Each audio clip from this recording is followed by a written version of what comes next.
We have looked at the north. We have now reached the point where the period leading up to the Reformation in Europe, Islam has basically swept across North Africa. The next movement that took place was to do with Portugal coming into Africa. And basically the challenge that was there was the fact that there was a blanket of Islam that was not allowing anyone from the northern part of the Mediterranean to come into Africa. And so the Europeans and the missionary movement there, which at that time was primarily Roman Catholic, remember this is prior to the Reformation, were trying to think of means and ways to reach the rest of Africa by crossing the Islamic region. The primary challenge they had was that at that time there was not much information as to the rest of the world. America itself had not been discovered yet. So that was a blank section on the globe. Africa itself, south of the Sahara, was largely also unknown.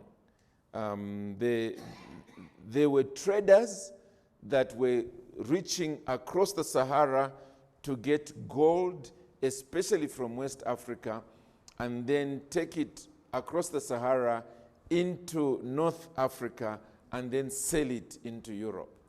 But again, it was monopolized by the Muslims north of the Sahara and by the very fierce tribes that were like middlemen. Remember I talked about the Berber tribe. Oh, no, I didn't mention it. It was one of the weaknesses of the church in Carthage that made them easy to be defeated by the Muslims, in that they did not reach out to the local people, and that was primarily the Berber tribe. So, all that to be said, it was a real challenge for this next phase to happen. The one that finally made the change is the gentleman that I have mentioned here, Prince Henry of Portugal. It was not primarily for the sake of missions that he then broke through that thick barrier of the Muslims and the indigenous people. It was primarily because he was trying to find a way to reach the gold that was in West Africa, and then also to get to the spices that were in India. So the best way to try and do it was to avoid the Mediterranean Sea and the Red Sea, which at that time was in the stranglehold of the Muslims.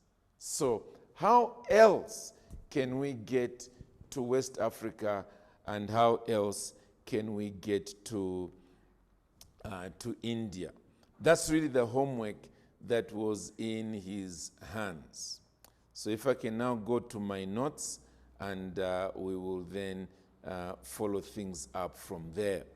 So Prince Henry of Portugal is also known as the navigator, primarily because he really took it upon himself to go into the Atlantic Sea and see what lies there.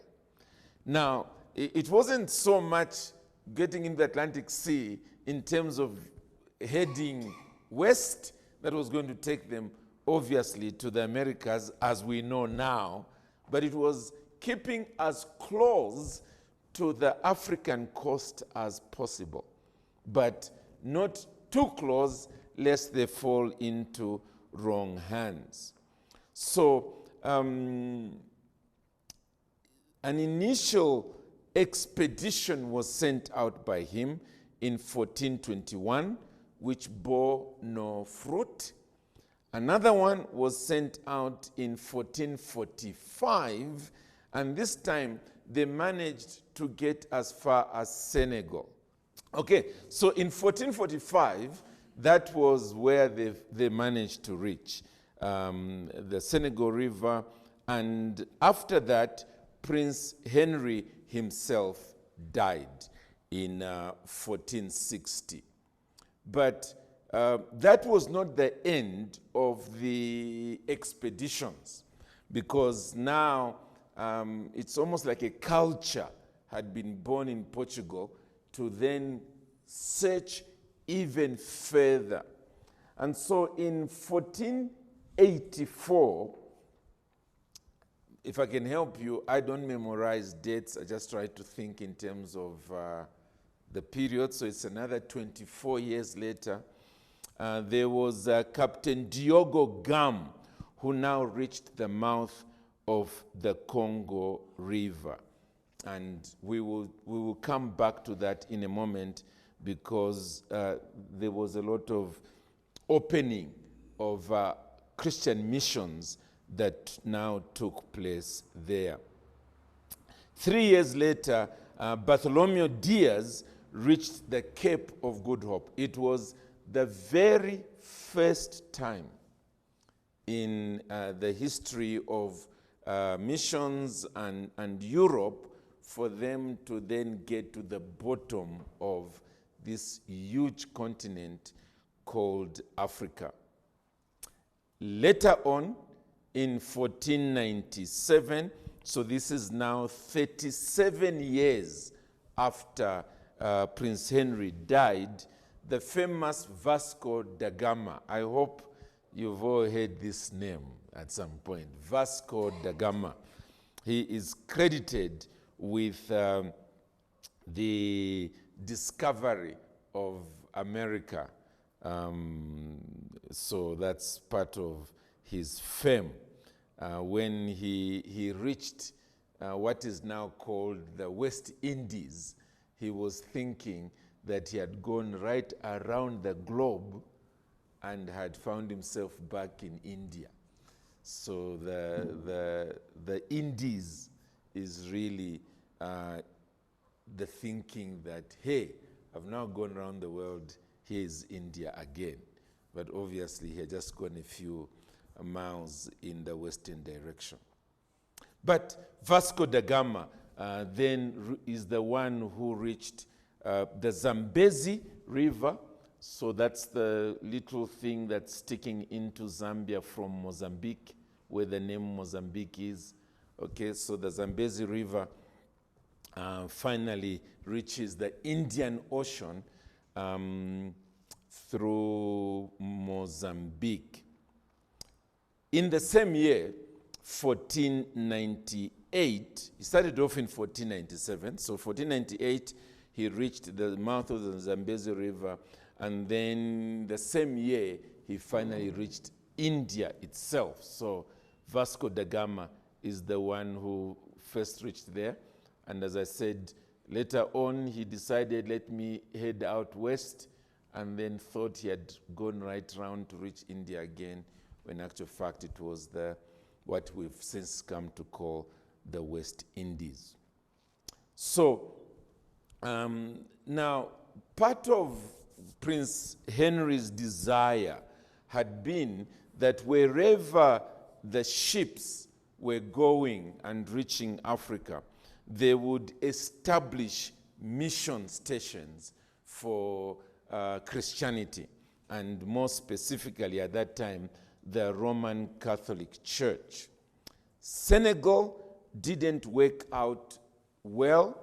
However, when they reached the mouth of the Congo, the people there were very friendly to them. Now, you'll have to understand, in those days, when your ship arrived at a place, what you did was to get permission to meet with the rulers, and then you took various gifts to the rulers, and it depended on the response that you got from the rulers that would say whether now you are welcome and you can do a little more, or sorry, you must pack your bags and get going again.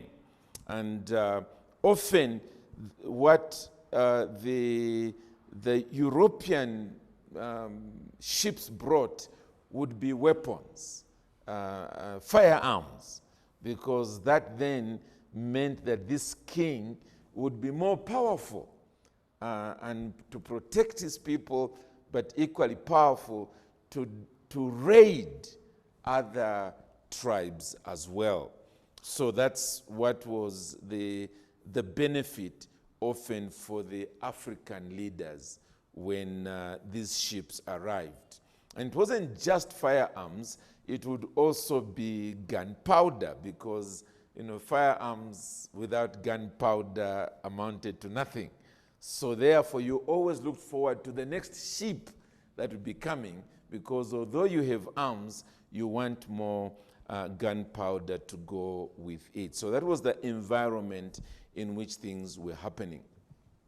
When Captain Diogo, whom we mentioned earlier, reached the Congo, when he reached the Congo, he was welcomed by the king of the Congo region there, and therefore was enabled to establish a Roman Catholic mission. And it was the first successful Roman Catholic mission south of the Sahara.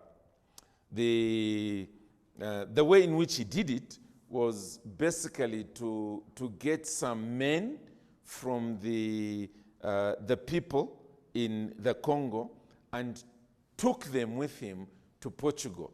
Now, in order to convince the people that they were not going to be slaves where he was taking them, he left some of the Portuguese people right there in the Congo. And he took a number of their men for about 1 year. When these men came back, they had picked up some of the rudiments of the Portuguese language.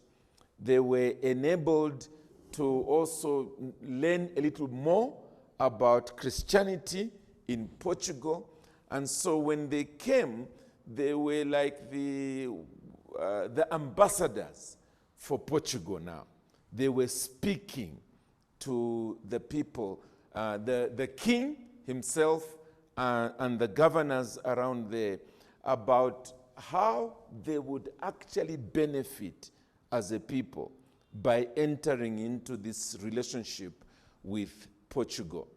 And so that is how the king of Congo asked for more missionaries to now come from Portugal in order to establish a mission station. Okay, so we are roughly there where it says Congo Ara, okay, but at the mouth. Largely, that's where this was being established. The king himself was converted to Christianity, and one of his sons, and that is the name Alfonso. In fact, the king was more of a nominal Christian, not really taking Christianity seriously, but Alfonso was. He became a dedicated Roman Catholic. However, another son to the king did not convert, and he became the arch-rival of Christianity. And especially because the missionaries were opposed to polygamy. And, touch a man's family, touch a man's love life. And unless the Holy Spirit is working, you've lost the game completely. And basically, that's what happened. So the king's other son fermented trouble for the missionaries. And the king realized he was losing hold of his people. So he turned round, banished the missionaries, and also his son Alfonso. He was also kicked out of the region until the king died. When the king died, Alfonso returned, fought his brother, won the battle, and took over his father as king of the Congo. And when he did that, he brought back the missionaries and so established the Roman Catholic church or religion in the area. And one of the ways in which he grew this work was by sending a lot of his people to Portugal for training. Training in missions work and also training in just running government from a European perspective because of the development that was there in Europe. And so all these returned and developed the area quite some. So that's how the mission station in that area grew, flourished for a season. Alfonso died in 1543. And because really he was moving things forward as king rather than that his own people embraced the Christianity and ran with it themselves, the pastors running with things. After he died, the mission station began to go down and down and down. Part of the reason was that the Portuguese themselves were not primarily interested in the mission work. They were primarily interested in trading. And at this point, the slave trade had become a major avenue for funding. And the finances, rather the firearms that were being given to the Congo were being used by that kingdom to raid further south. So south of the Congo is where there is present-day Angola. So they were raiding further south there. And in due season, they were then carrying with them these slaves. The whole place became not quite ungovernable, but not conducive for the Christian religion to flourish. And that's the way in which that mission station slowly went, lost ground, and died. Let's move on. So from there, we said that they reached the Cape of Good Hope. They did not really establish themselves there.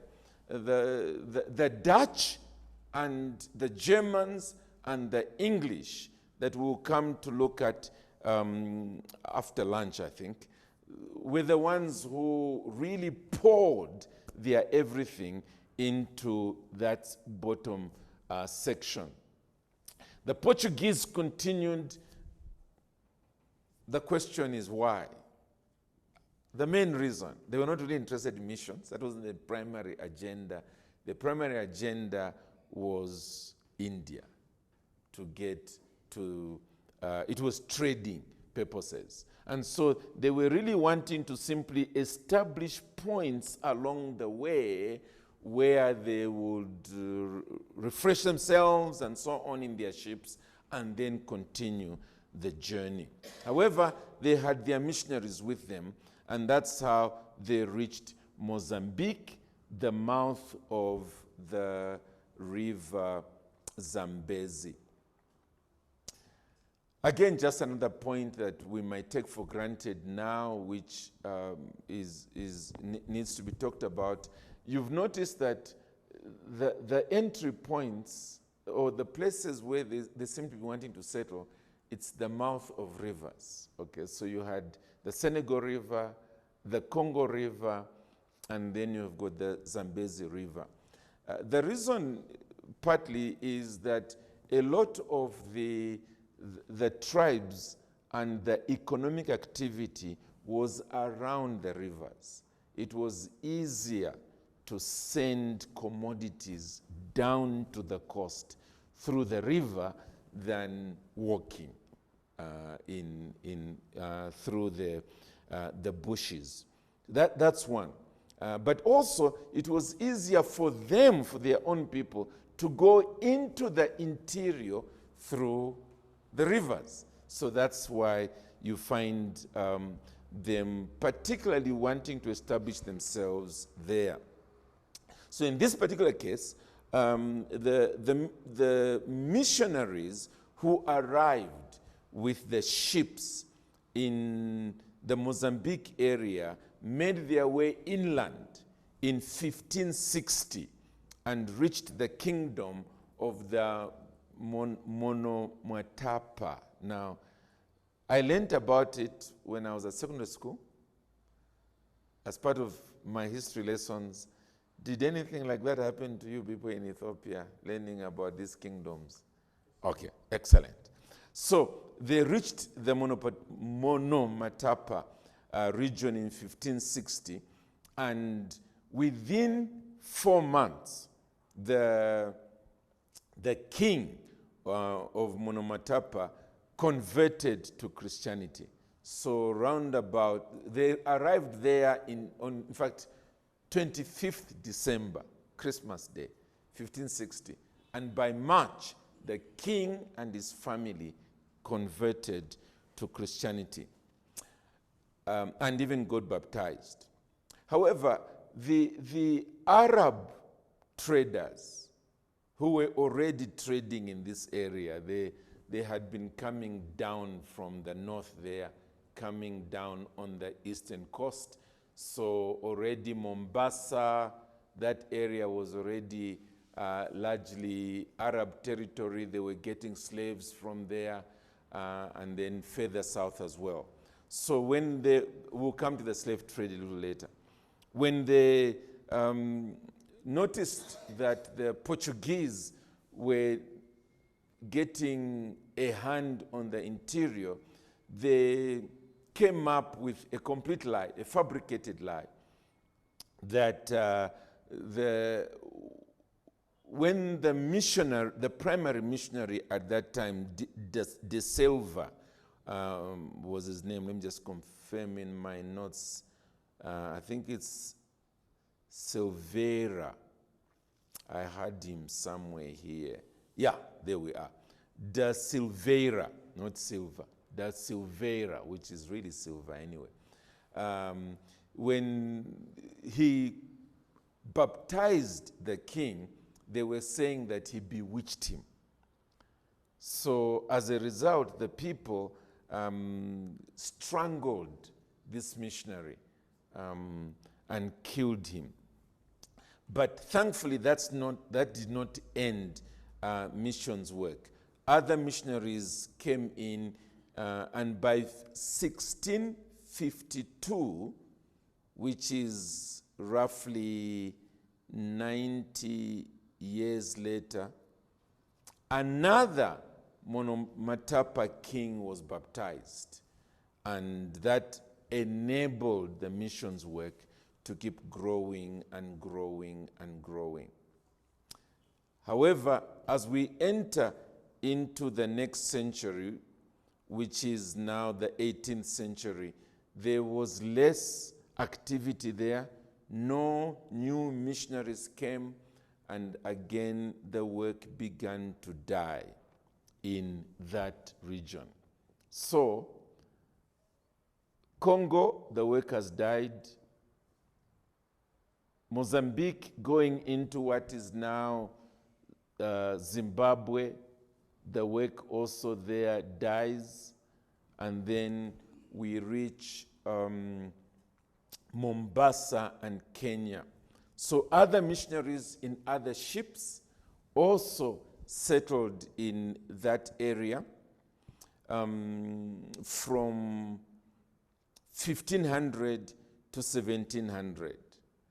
They did not get as much support from the Portuguese government, primarily because the interest in the Portuguese was to simply establish a post where the ships would come, refresh on their way to India, and also when they're coming from India, stop by, refresh, and make their way back to Portugal with the supplies.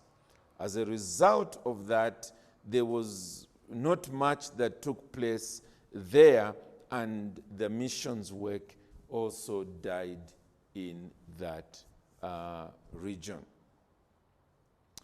All that to say, therefore, that by the end of, where are we? By about 1750, so we began with 1450, by 1750, all the effort of Portuguese missions work in Africa largely failed. And that's the main point of what I wanted to convey here. They had also done some missions work in Ethiopia, and I will want to hang on to that until we come to deal with Ethiopia a little later on. You've noticed that it's been largely Roman Catholic up to this point, okay? Portugal was largely Roman Catholic. The Pope was very interested in what was happening at this point, and therefore he appointed what were called prefects, or individuals that were in charge of these different regions and so forth. So it was a major Catholic enterprise of reaching Africa. The other bit that is obvious from there, but not necessarily something that is obvious for us to think about, is the fact that up to this point, almost all the missions work was in the coastal regions, as I hope you've noticed. There was hardly anybody making an effort to go into the interior. In our part of the world, it took the famous gentleman, David Livingstone, to finally say, guys, there are so many of us here, I'm going into the interior. And he made his way from the south going north. And we will see that. I have a map later on that shows how that then began to happen from the south going up north. And one of his major desires was to find the source of the Nile, which he never did in the end.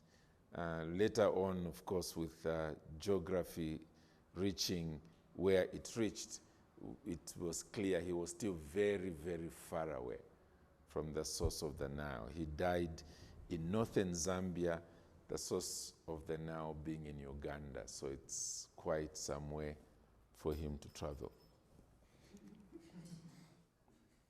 Yes? Yeah.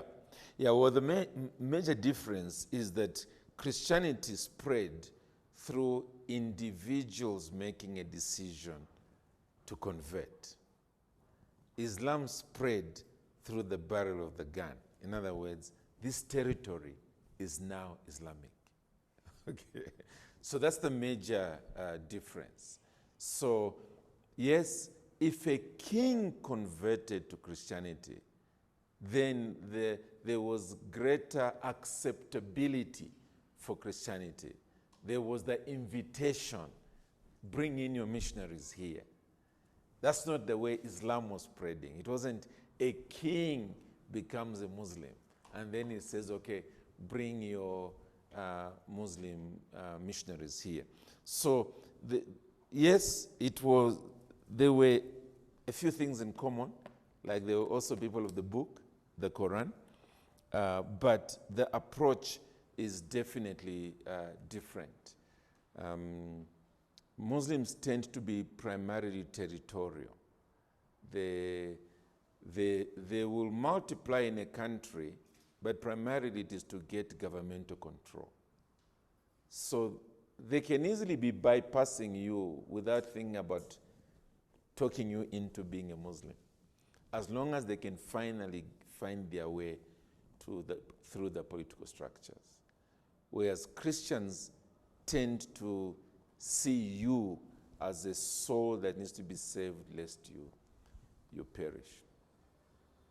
Yeah, but yeah, a person who's cynical will want to maximize on that similarity.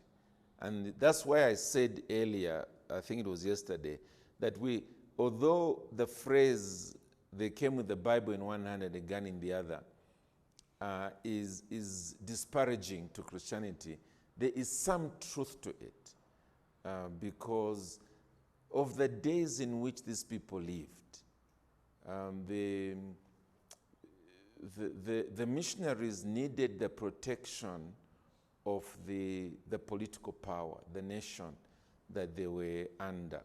Not just protection from the local people, but also protection from other colonial powers. Like this missionary, Da Silveira, that I mentioned earlier, who was strangled. He could have been protected if the Portuguese power was there. But because it wasn't there, the Arabs got the better hand and the poor guy died. Okay, so there was something of, you accept the Bible or we shoot you, but it's not quite that way. It wasn't the way it was with the Muslims.